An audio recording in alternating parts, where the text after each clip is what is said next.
gouvernement et la première d'entre elles va être posée par Monsieur le Président Mattei pour le groupe démocrate.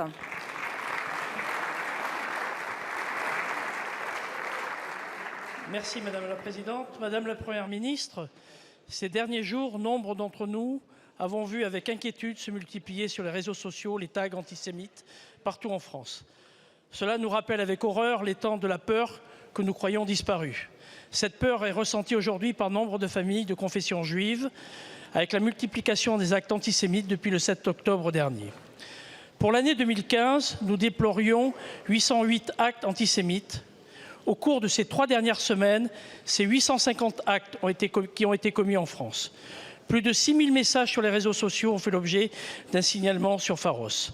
En réponse, 430 personnes ont été interpellées, 234 enquêtes ont été ouvertes. La réponse de l'État est forte et nous la saluons. Mais au-delà, la réponse pénale, nous, députés démocrates, sommes alarmés sur ce que cette recrudescence de l'antisémitisme dit de notre société. Car l'antisémitisme agit comme un canari dans la mine. La rabbin Delphine Orviller nous le rappelle. La frénésie antisémite révèle les failles de notre nation. Dans l'esprit malade des antisémites, les Français de confession juive sont et ne seront jamais que des juifs et non des citoyens. Ce faisant, la passion antisémite s'attaque au fondement même de notre nation. L'antisémitisme est une insulte à notre histoire, à nos principes républicains, à la cohésion nationale. S'en prendre à un juif, c'est offenser la République, c'est attaquer la France.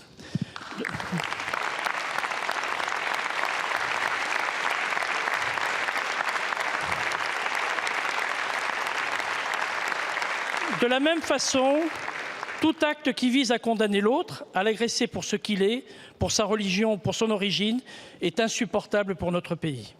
Madame la Première ministre, face à ce fléau, quelle réponse pouvons-nous apporter ? Non pas en tant qu'État, mais comme nation. Je vous remercie. Merci beaucoup, Monsieur le Président.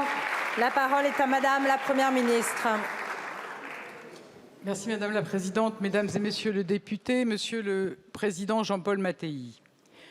Des slogans haineux sur des banderoles, des commentaires odieux sur les réseaux sociaux, des menaces, des insultes et parfois des coups.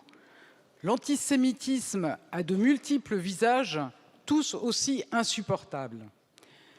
Depuis les attaques terroristes du 7 octobre contre Israël, les manifestations de haine se sont intensifiées. Plus de 850 incidents ont eu lieu et près de 6000 signalements en ligne ont été réalisés. Ces derniers jours, à Saint-Ouen, à Paris, au Petit-Quevilly, les habitants ont découvert des tags antisémites sur les murs de leur ville, des étoiles de David ou des croix gammées comme une évocation glaçante du passé. Au nom du gouvernement, je condamne avec une fermeté absolue ces agissements ignobles.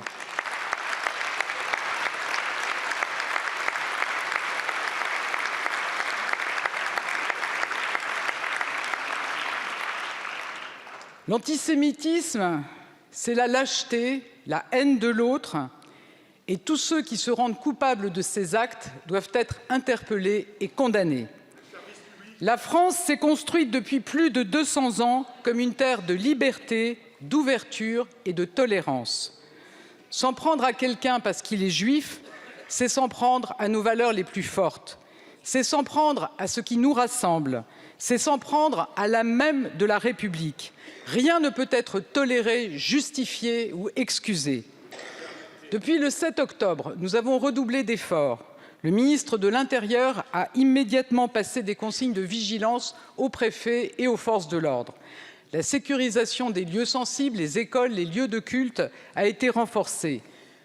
Les enquêtes avancent et la justice est ferme. Vous l'avez dit, Monsieur le Président Mattei, d'ores et déjà, plus de 430 interpellations et plus de 230 enquêtes en cours. Nous ne laisserons rien passer. Depuis ce 7 octobre, les Juifs de France connaissent le poids de l'angoisse. Alors je veux leur dire, avec mon gouvernement, et je n'en doute pas avec vous, nous sommes à vos côtés. Nous le resterons. Rien ne justifie la haine et la violence. C'est le devoir de notre pays de le combattre. C'est le devoir de la République de protéger tous les Juifs de France. Et vous pouvez compter sur mon engagement sans faille. Je vous remercie. Je vous remercie, Madame la Première ministre.